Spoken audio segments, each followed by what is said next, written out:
Oke, perkenalkan nama saya Dr. Rahma Yunita.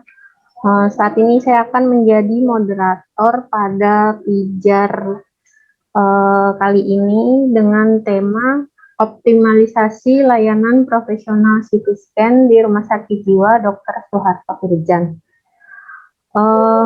Materi akan disampaikan oleh dua pemateri. Yang pertama, Dr. Feni Susilo, spesialis radiologi dengan judul Prinsip Dasar Pemeriksaan CT Scan bagi Dokter Umum, dan yang kedua oleh Ibu Marica Tambu Bolon, SST, dengan judul Teknis Praktis Penggunaan CT Scan dari Radiografer di Instalasi Rumah Sakit Jiwa. Oke, nanti materi akan disampaikan selama berturut-turut. Kemudian setelah itu kita akan membuka sesi tanya jawab. Oke. Yang pertama saya akan memperkenalkan pemateri yang pertama, yaitu Dr. Feni Susilo, spesialis radiologi.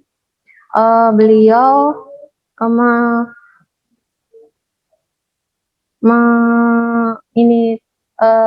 S1-nya di Fakultas Kedokteran Unika Atmajaya tahun 2005 sampai 2011. Kemudian spesialis radiologi di Universitas Diponegoro Semarang dari 2016 sampai 2019. Saat ini Dr. Feni bekerja sebagai spesialis radiologi di Rumah Sakit Jiwa Dr. Soeharto Firjan dan juga di Primanya Eva Sari Hospital dan Rumah Sakit Jantung Diagram. Oke, mungkin itu aja perkenalan untuk Dr. Feni. Materi bisa langsung dimulai.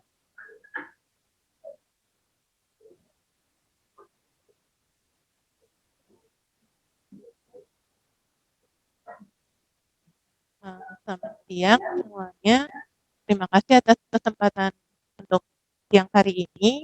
Saya dari instalasi radiologi Rumah Sakit Jiwa Dr. Soeharto Firjan akan membawakan presentasi mengenai prinsip dasar pemeriksaan CT scan bagi dokter umum. Apa itu radiologi?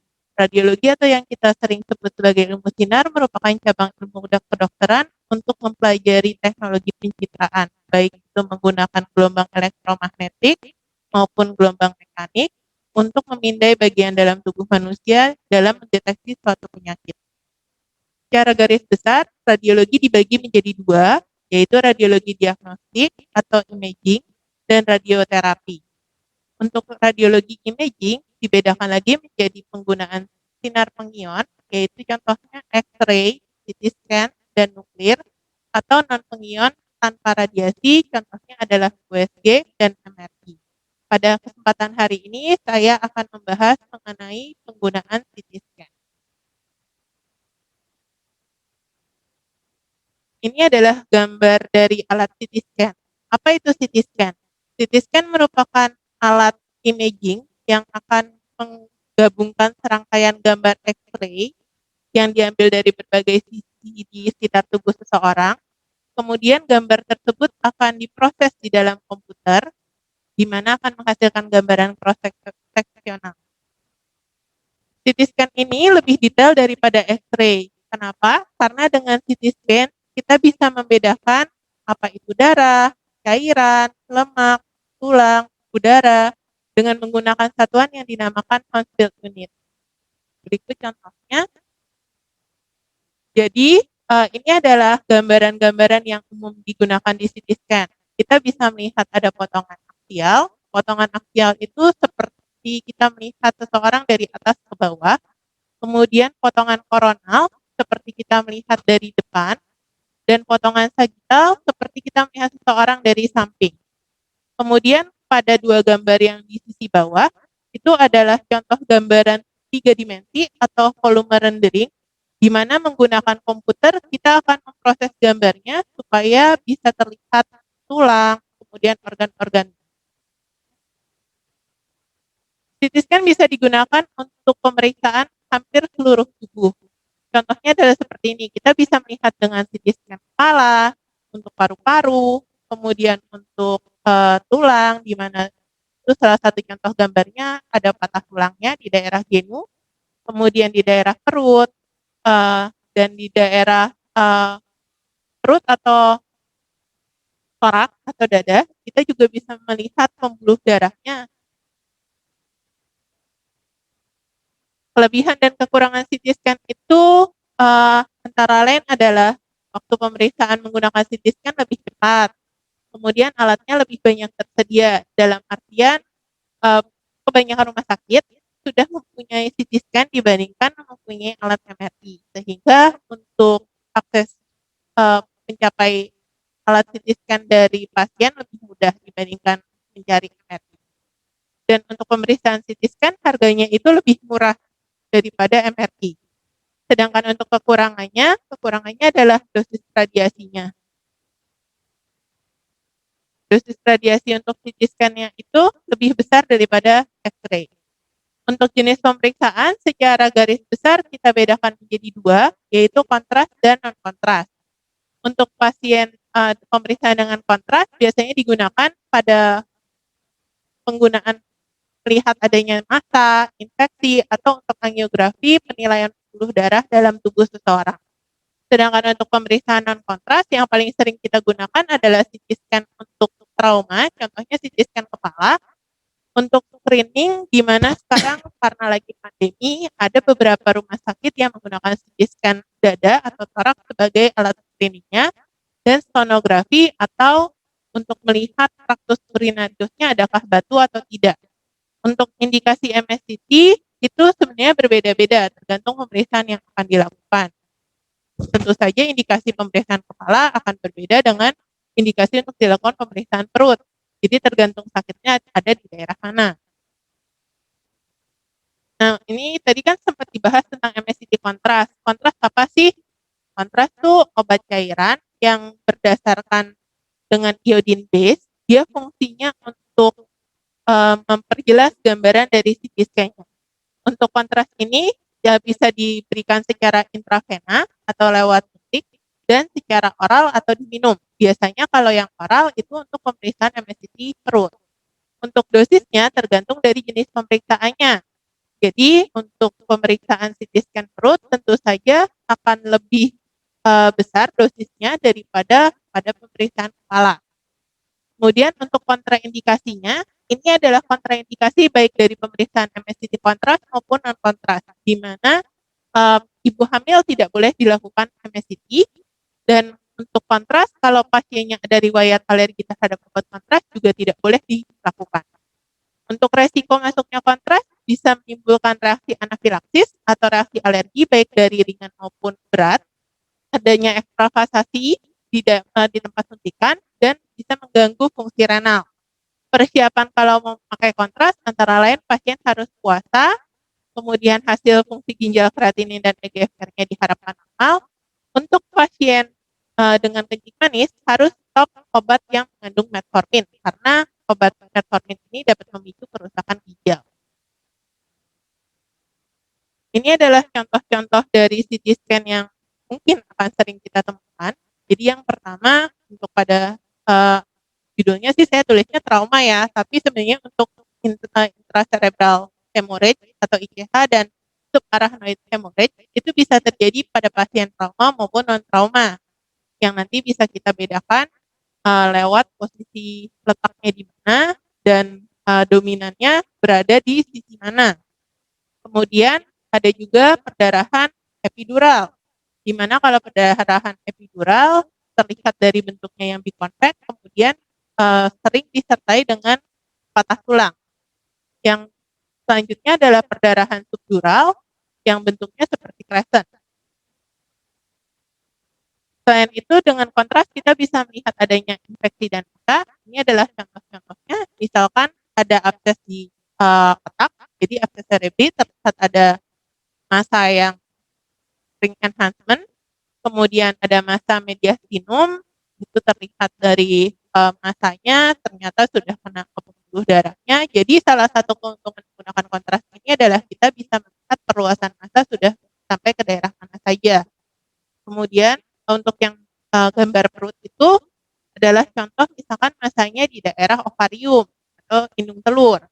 Ada yang masih kecil, ada yang masih besar. Kita bisa melihat perluasannya dia sudah kena mana saja, mendorong atau mendesak usus, kemudian ada kena ke vesika urinaria atau ke uterus atau tidak.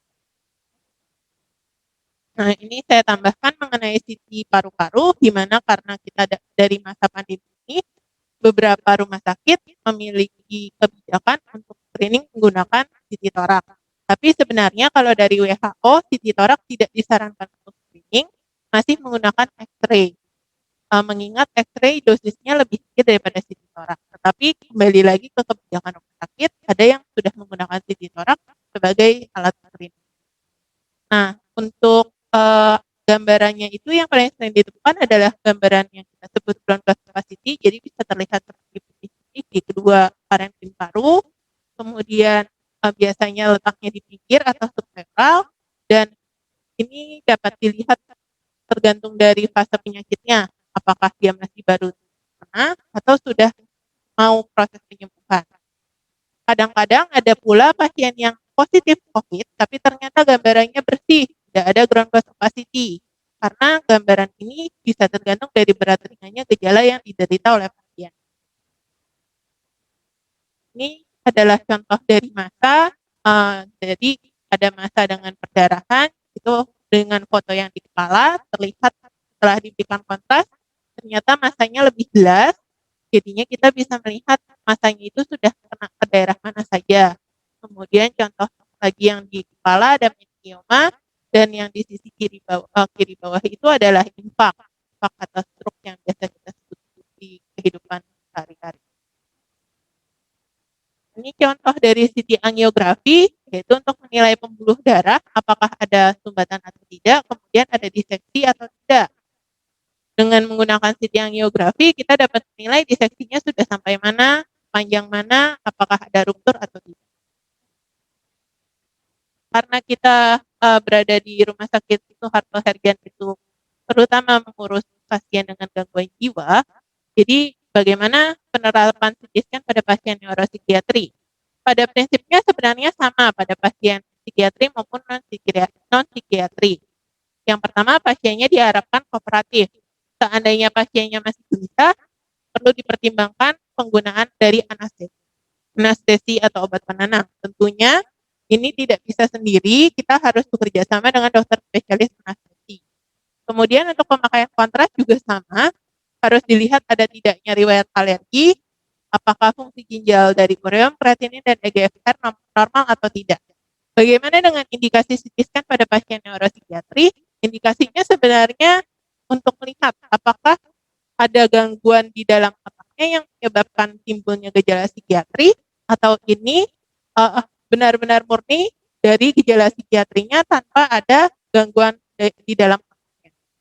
Dan pada kasus trauma juga dapat digunakan. Ini adalah salah satu contoh penelitian di tahun 2007, ternyata memang dari 102 pasien dengan gangguan jiwa, menunjukkan pada 64% pasien di CT scan gambarannya itu abnormal, sedangkan 36%-nya masih normal.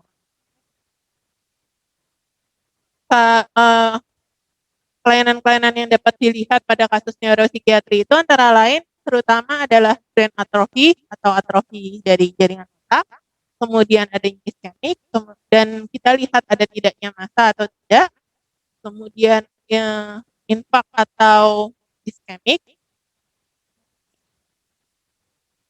Kapan harus dilakukan MSCT? Sebenarnya kalau di luar negeri yang menjadi pilihan utamanya itu adalah MRI. Tetapi karena di daerah Indonesia untuk MRI masih terbatas, rumah sakit yang memilikinya, jadi kadang-kadang dipertimbangkan penggunaan dari CT scan. Untuk screening CT kepala, itu seperti tadi yang disebutkan adalah untuk menyingkirkan penyebab organik. Kalau dari Western Australian Diagnostic Imaging Pathway Guideline, merekomendasikan untuk imaging pada pasien dengan episode psikosis pertama, jadi pertama kali baru muncul gejala psikosis, dan kecurigaan kelainan intrakranial makroskopik. Jadi misalkan pasiennya ada gejala psikosis, kemudian dicurigai ada massa juga, itu boleh dilakukan. Sedangkan kalau Australian Clinical Guideline for Early Psychosis List itu hanya merekomendasikan penggunaan MRI saja untuk screening dari pasien-pasien yang neuropsikiatri.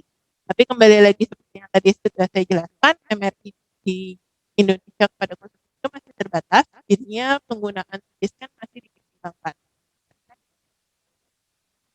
Ini adalah salah satu contoh kasus demensia, di mana kalau pada kasus demensia, CT scan itu untuk melihat ada tidaknya massa, hidrosefalus, meningioma, subdural hematoma, dan untuk gambaran yang sering kita temukan sebenarnya brain atrophy. Tapi perlu dicatat bahwa atrofi cerebri atau atrofi otak itu bukan merupakan gambaran yang paling khas ditemukan pada demensia. Tetap harus kita melihat gambaran dari klinis pasien. Ini adalah perbandingan dari foto atrofi otak dan anormal pressure hydrocephalus. Jadi kalau bisa kita lihat ventrikelnya sama-sama lebar, tapi kita harus lihat juga untuk parenkim otaknya, apakah ada pelebaran sulcus. Contoh pasien dari demensia Alzheimer, ternyata memang ditemukan adanya atrofi atau volume loss, terutama pada daerah hipokampus dan ventrikelnya melebar. Pada pasien skizofrenia juga bisa ditemukan gambaran atrofi ya, dengan gambaran pelebaran ventrikel, pelebaran dari sulcus, kemudian hypodensity di daerah hemisfer kiri anterior. Kadang-kadang juga ditemukan adanya atrofi pada daerah cerebellum. Untuk manik depresif juga salah satu gejalanya atau gambarannya bisa ditemukan pelebaran ventrikel atau ventriculomegali, tetapi tidak ada perbedaan gambaran spesifik secara radiologis untuk pasien manik maupun skizofren. Jadi pada akhirnya tetap harus lihat klinis dari pasien. Untuk pasien ADHD atau anak-anak dengan ADHD, biasanya kita lebih sering menggunakan MRI untuk melihat perkembangan otaknya, di mana dia pada pasien ADHD ada penurunan signifikan dari kasimetrisan antara otak kanan dan otak kiri. Jadi normalnya otak kanan seseorang itu lebih besar daripada sisi kiri, tapi pada pasien ADHD setelah di MRI ternyata asimetris ini berkurang. Kemudian bisa dilakukan juga secara volumetrik untuk mengukur cerebellumnya, caudatusnya, dan sisi prefrontal dari otak kanannya. Secara kesimpulan, CT scan merupakan salah satu modalitas imaging yang menggunakan sinar X-ray, di mana untuk indikasi dilakukannya itu berbeda-beda tergantung dari jenis pemeriksaan yang akan dilakukan. Pemeriksaannya bisa menggunakan kontras maupun non-kontras dan dapat digunakan baik pada pasien dengan gangguan jiwa maupun non-gangguan jiwa. Pada pasien dengan gangguan jiwa, CT scan terutama untuk melihat ada tidaknya kelainan struktural otak, perdarahan, ataupun massa yang dapat menimbulkan gejala yang menyerupai psikis. Untuk CT scan sendiri di Rumah Sakit Jiwa Soeharto Herdian sekarang sudah ada, yang memang masih 16 slice, tapi diharapkan dengan adanya CT scan ini dapat membantu pelayanan sehingga dapat digunakan untuk melihat ada tidaknya gangguan di dalam struktural otak dari pasien, maupun misalkan kalau pada pasien kasus trauma atau tiba-tiba curiga stroke itu bisa di screening awal lebih cepat sehingga diagnosis dan terapinya bisa cepat dilakukan. Terima kasih, demikian presentasi dari saya.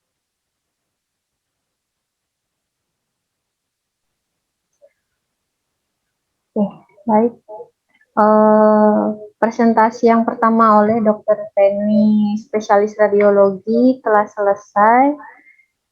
Kita lanjutkan dengan materi kedua oleh Ibu Marice Tampu-Bolon, SST, dengan judul Teknis Praktis Penggunaan CT Scan dari Radiografer di Instalasi Rumah Sakit Jiwa. Pertama-tama kita perkenalkan dulu Ibu Marice Tampu-Bolon ini saat ini tinggal di daerah Bintaro, Jakarta Selatan, dan merupakan staf radiologi di Rumah Sakit Jiwa Dr. Soeharto Herdian. Oke, untuk materinya, tempat dan waktu dipersilahkan.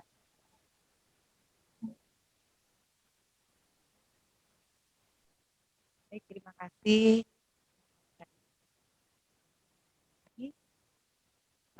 Selamat siang menjelang sore buat ini. Terima kasih untuk Dokter Rahma sebagai host di webinar kita di sini khususnya untuk radiologi ya. Tadi Dokter Feni tadi sudah menyampaikan prinsip dasar dari CT scan itu. Ini saya sampai ke teknisnya, teknis pemeriksaan CT scan di Rumah Sakit Jiwa Dr. Soeharto Herjat. Next.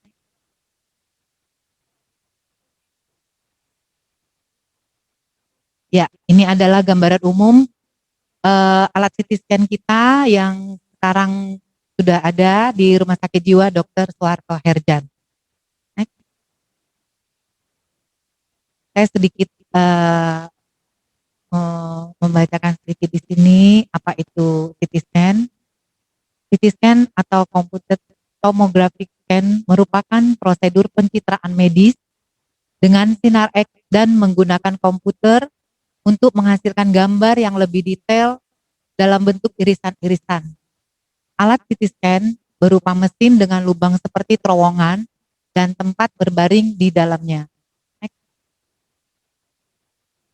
Bagaimana cara kerja CT scan? CT scan bekerja dengan cara penyinaran sinar X pada berbagai sudut, lalu membentuk gambaran 3 dimensi dari bagian tubuh yang diperiksa. Komputer mengolah gambar dari sinar X itu sehingga menghasilkan citraan 3 dimensi yang menunjukkan kondisi organ yang dipindai. Misalnya pada pasien stroke, bisa diketahui bagian otak yang mengalami pendarahan atau penyumbatan yang memicu stroke. Next. Dokter juga dapat menyarankan CT scan dalam persiapan tindakan bedah, antara lain bedah otak. Pasien kanker juga memerlukan CT scan dalam radioterapi untuk pengobatan kanker secara berkelanjutan. Pemeriksaan CT scan atau computer tomography scan telah menjadi instrumen penting dalam pencitraan medis untuk melengkapi sinar X dan ultrasonografi medis. CT scan kini banyak digunakan untuk membantu pencegahan atau deteksi penyakit. Next. Pemanfaatan pemeriksaan CT scan.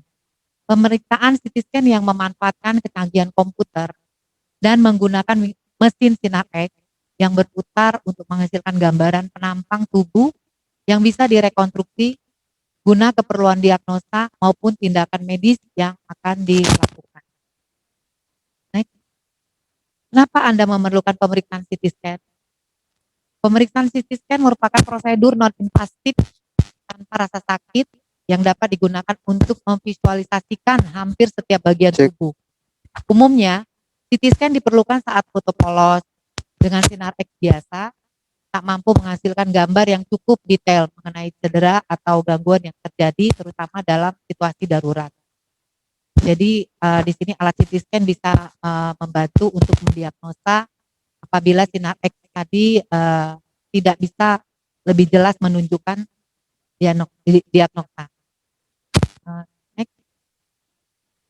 Anda mungkin memerlukan pemeriksaan CT scan untuk memindai.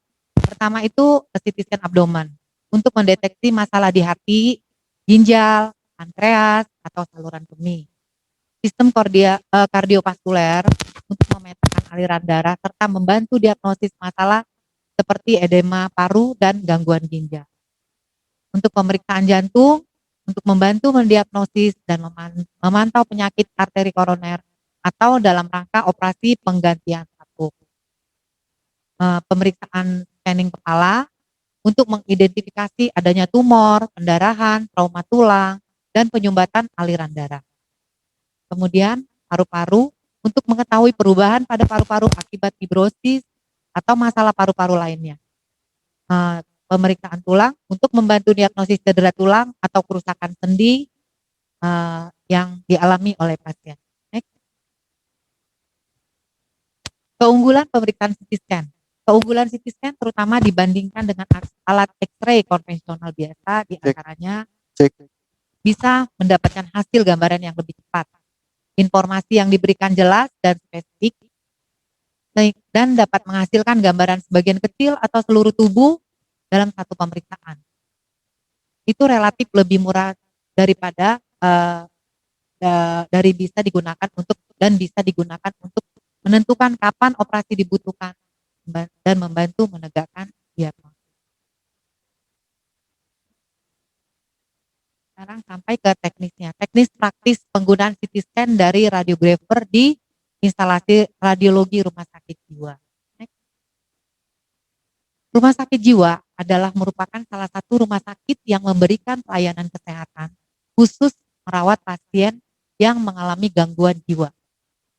Pada rumah sakit jiwa khususnya, Rumah Sakit Jiwa Dr. Soeharto Herjan, saat ini sudah memiliki yaitu penambahan salah satu fasilitas alat kesehatan, alat radiologi yaitu CT scan dengan 16 alat. Yang tujuannya sama seperti pemeriksaan CT scan pada pasien umumnya.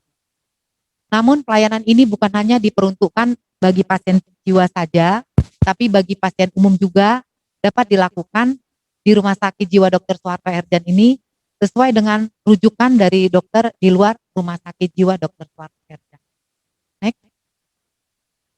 Jenis pemeriksaan sementara yang dapat dilakukan di Rumah Sakit Jiwa Dr. Soeharto Herjan tanpa kontras dan dengan kontras. Adapun pemeriksaan CT scan tanpa kontras adalah sementara ini adalah pemeriksaan brain atau kepala, torak, abdomen, ekstremitas, tulang-tulang belakang dan panggul secara umum, yaitu dengan tanpa kontras. Next. Dan pemeriksaan CT scan dengan kontras adalah kepala, torak, dan abdomen. Untuk pemeriksaan menggunakan zat kontras sudah dilengkapi dengan alat injektor. Gambarnya sudah kita tampilkan di layar. Namun ada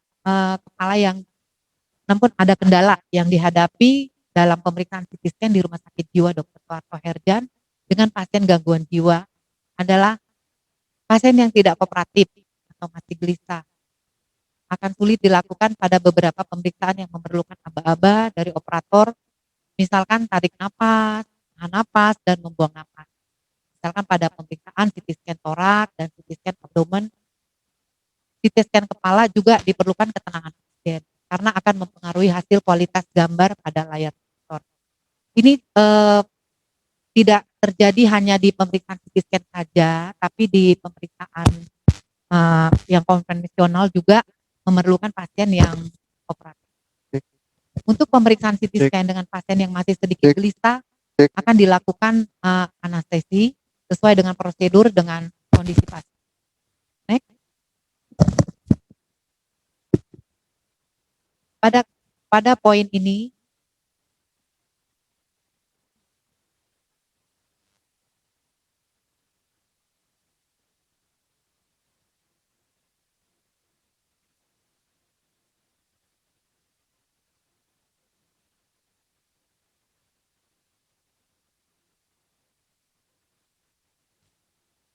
ini kami menggunakan pemeriksaan CT scan kepala pada pasien jiwa. Teknik pemeriksaan CT scan kepala pada pasien jiwa sama seperti pasien umumnya, yaitu berbaring supine dengan kedua lengan tangan diletakkan pada sisi tubuh. Kepala pasien diletakkan atau diposisikan pada garis tengah scanner, tidak bergerak dengan velcro band supaya tidak bergerak pada saat pemeriksaan berlangsung. Bagi pasien yang belum kooperatif akan dilakukan anestesi.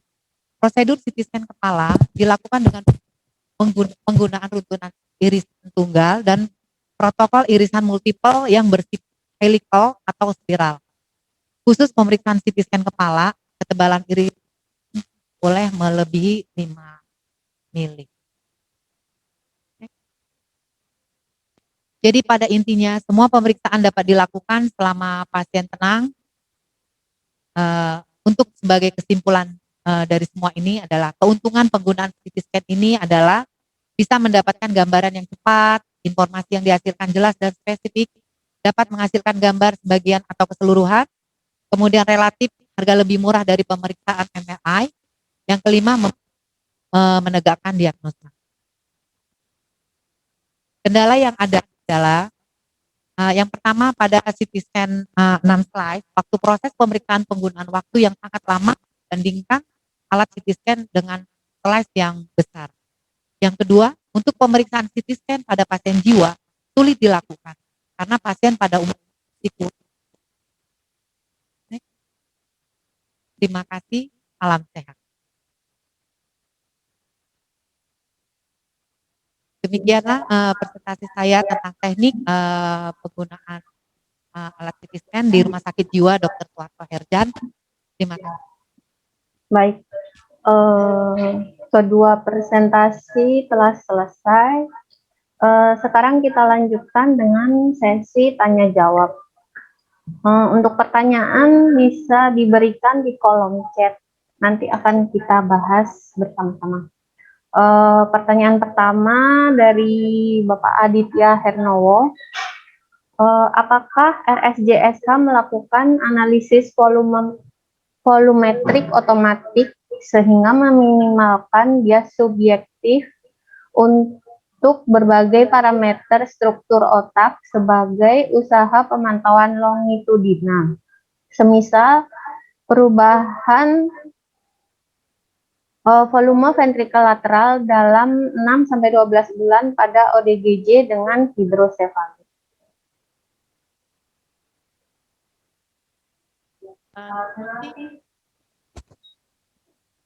Terima kasih pada jadi mungkin untuk yang pertama, alat yang kami ini kan masih 16 slide ya. Jadi untuk pengukuran volumetrik otomatis bisa kami lakukan, tapi pada kasus yang dasar saja, contohnya kayak perdarahan itu masih bisa kami lakukan. Kalau untuk mengukur volume ventrikel itu agak tricky atau agak lebih complicated. Jadi mungkin kalau untuk pemantauan hidrosefalus bisa kita gunakan parameter yang lainnya. Contohnya misalkan menggunakan Evan Index, nanti kami bisa dibandingkan setelah 6-12 bulan apakah Evan Index itu bertambah atau berkurang. Mungkin lebih ke arah sana karena untuk CT scan kami tidak keterbatasan masih 16 slide sehingga pengukuran volumetrik yang dilakukan itu masih yang dasar saja. Oke, begitu jawaban untuk pertanyaan Bapak Aditya Hernowo. Mungkin ada tanggapan atau teman-teman yang lain ingin menyampaikan pertanyaan mengenai CT scan di Rumah Sakit Jiwa Suharto Herjan.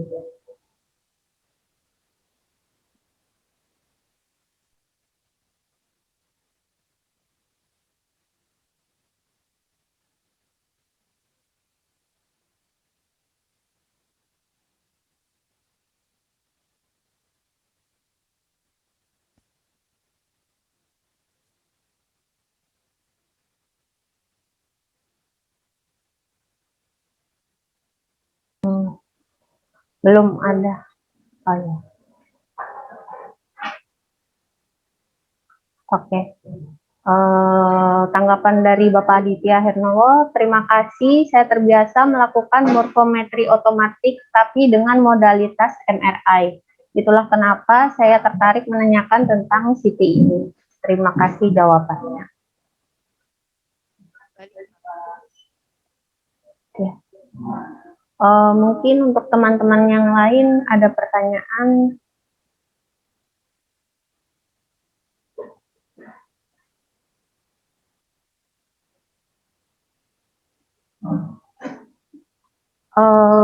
Belum ada pertanyaan. Kalau gitu saya mencoba bertanya, Dokter Tenia.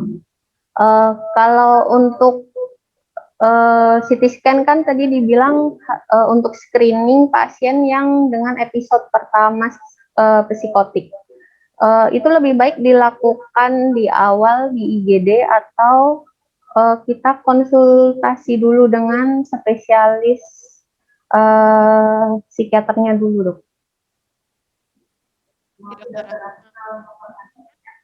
Jadi kalau di salah satu guideline itu memang ada yang menggunakan CT scan sebagai screening kalau dia baru muncul episode pertama. Pada prinsipnya sih kita bisa lakukan itu selama kondisi pasiennya tenang. Tetapi balik lagi ke kebijakan masing-masing, ada yang memang permintaannya itu baru datang setelah pasiennya konsultan terhadap dokter spesialis atau dokter jiwa, karena mungkin setelah diperiksa dan wawancara psikiatri ada kecurigaan ke arah kelainan struktural juga. Tapi tidak menutup kemungkinan bisa juga diminta oleh IGD. Contohnya dia pertama kali baru muncul episode psikosis pertama. Nggak sengaja pasiennya juga ternyata dari riwayat hipertensi, terus tiba-tiba penurunan kesadaran, menunjukkan gejala psikosis dengan campuran gejala stroke. Itu kan kita harus melihat apakah stroke-nya benar ada perdarahan atau non perdarahan. Jadi sebelum sempat ketemu dengan spesialis kedokteran jiwa, pasiennya sudah bisa dirujuk untuk CT scan dari dokter IGD. Jadi masing-masing pasien mempunyai kasus yang berbeda-beda tergantung dari keluhannya dan kita lihat kondisi pasiennya saat ini. Jika memang urgent dilakukan jadi kasus gawat daruratan, berarti kan permintaannya dari IGD. Tetapi kalau misalkan pasien hanya untuk screening, mungkin lebih tepatnya setelah ketemu dengan dokter spesialis jiwa dan baru diminta pemeriksaan. Oke, baik. Terima kasih, Dokter Feni. Untuk teman-teman yang lain, mungkin ada pertanyaan lagi.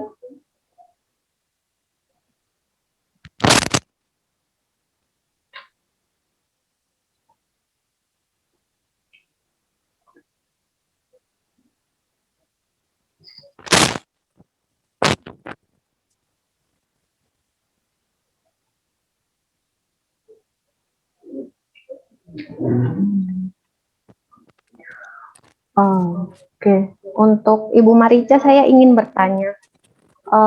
Jadi misalnya pasien di Bangsal itu membutuhkan CT scan. Itu rata-rata pasiennya kooperatif atau gelisah, jadi perlu bantuan dari dokter anestesi.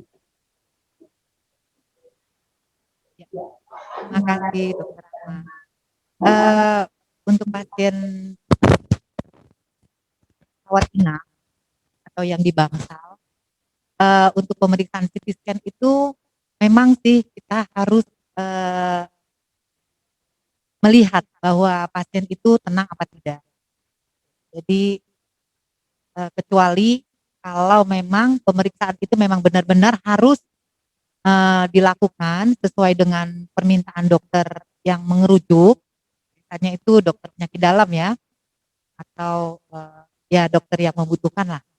Tetap kita lakukan, tapi itu tadi karena sudah kita jelaskan tadi bahwa bisa kita lakukan dengan cara ya akan melakukan anestesi dengan bantuan dari dokter anestesi.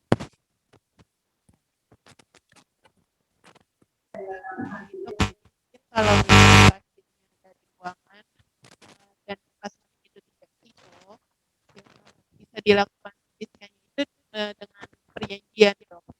Jadi kita konsul dulu ke dokter, kemudian diberikan jadwal pekerjaan tindakan CT scan, baru pada hari H-nya kita lakukan. Kecuali yaitu kalau memang kasusnya gawat daruratan, baru mungkin bisa dilakukan dengan catatan kita melihat juga pasiennya tuh gelisahnya sampai ganggu kualitas gambar atau tidak gitu. Karena kan kadang-kadang ada pasien yang gelisah tapi setelah kita bujuk masih bisa tenang kurang lebih selama 10 menit itu masih bisa kita lakukan. Nah kalau pasiennya gelisah dan tidak bisa kooperatif sama sekali ya.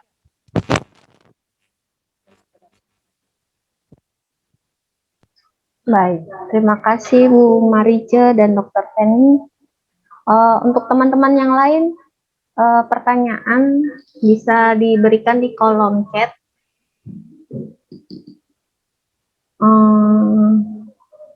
Seputar CT scan.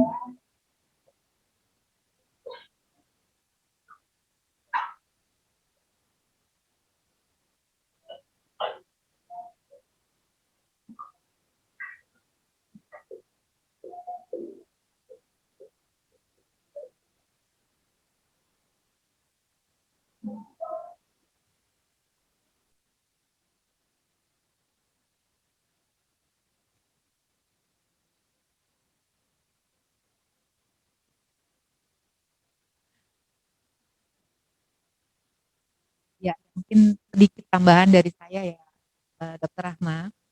Eee, ya kita sebagai radiographer di sini, memang sih apalagi ini rumah sakit jiwa ya, eee, untuk melakukan pemeriksaan dengan menggunakan alat CT scan ini memang agak-agak ya itu tadi sulit-sulit ya, sulit-sulit gampang lah karena pasiennya yang kooperatif, ya ditambah dengan kesabaran kita sebagai, petugas ya, sebagai, radiographer yang melaksanakan.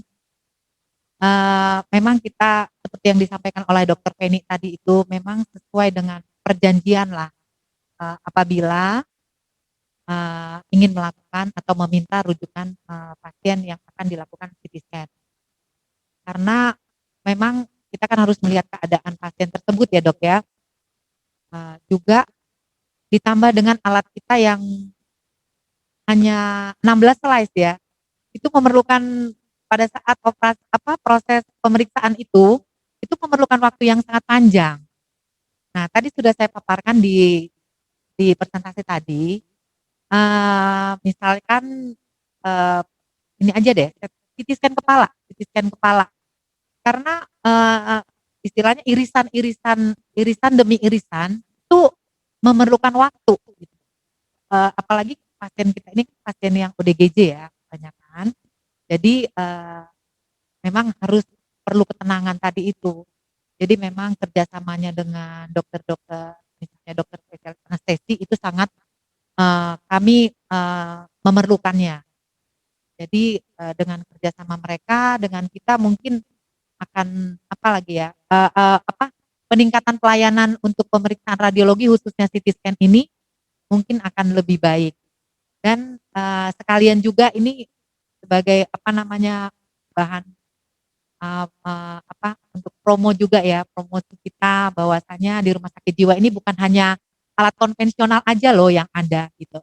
Tapi ternyata kita sudah mempunyai, banyak, alat, alat kesehatan khususnya di radiologi ya, dan semuanya saya pikir udah terlalu canggih kalau menurut saya dengan ukuran rumah sakit jiwa ini.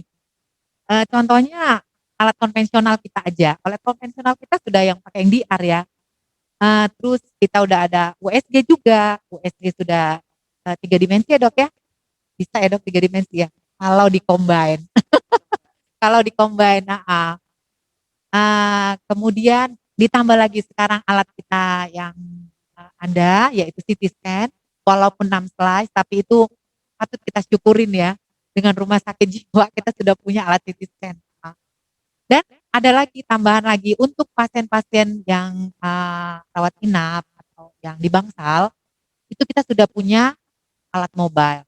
Tapi alat mobile ini mungkin kita pergunakan untuk pasien-pasien yang ya itu tadi yang, eee, tidak bisa bergerak, tidak bisa pindah dari ruangan, rawat inap ke radiologi. Jadi tidak semua pasien yang menggunakan mobile ini kita lakukan pemeriksaan. Jadi itu, jadi cukup bagus untuk alat-alat kesehatan khususnya di radiologi di rumah sakit. Jadi ya mudah-mudahan dengan nantinya berjalan, prosedur semua, pelaksanaan penggunaan alat CT scan kita ini dan alat-alat yang lainnya, ya pasien kita akan makin banyak yang melakukan pemeriksaan walaupun bukan hanya dari rumah sakit jiwa atau pasien jiwa aja ya Dok ya, tapi pasien umum, pasien dari luar rumah sakit kita siap untuk melayani. Hmm, Begitu aja Dokter. baik, terima kasih Bu Mariza. Hmm, belum ada pertanyaan lagi. Mungkin Dokter Feni menambahkan. Semua sudah dijelaskan dari Bu Mariza ya, Dok ya. Baik. Intinya kalau di rumah sakit jiwa karena kami sebagian besar merawat pasien gangguan jiwa itu tantangannya lebih keras dalam artian ketika pasien, tenang, banyak pertimbangan yang harus dilakukan. Jadi biasanya jangan spesialis lain, terutama kalau CT scan untuk radiologi itu sangat membantu dalam melakukan penilaian. Kemudian dokter-dokter pengirimnya mungkin juga nanti harus dikomunikasikan kalau pasien itu ya dengan penjadwalan karena kita bukan kondisi pasien juga paksakan kecuali pasiennya memang menunjukkan gawat daruratan di pasien trauma, gejala stroke, kan Ya. Untuk teman-teman peserta, pertanyaan bisa diberikan di kolom chat.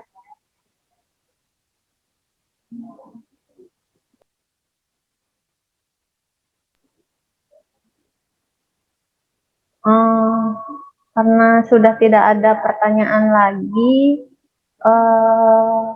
webinar kali ini akan berakhir pukul 14.00. Jadi akan kami tutup sekarang. Kesimpulan yang kita dapat dari webinar kali ini, pada pasien psikiatri memang perlu kekooperatifan dari pasien. Apabila pasien tidak kooperatif, mungkin perlu bantuan dari dokter anestesi. Diperlukan sebagai screening misalkan pada episode psikosis yang pertama. Kemudian untuk teknisnya,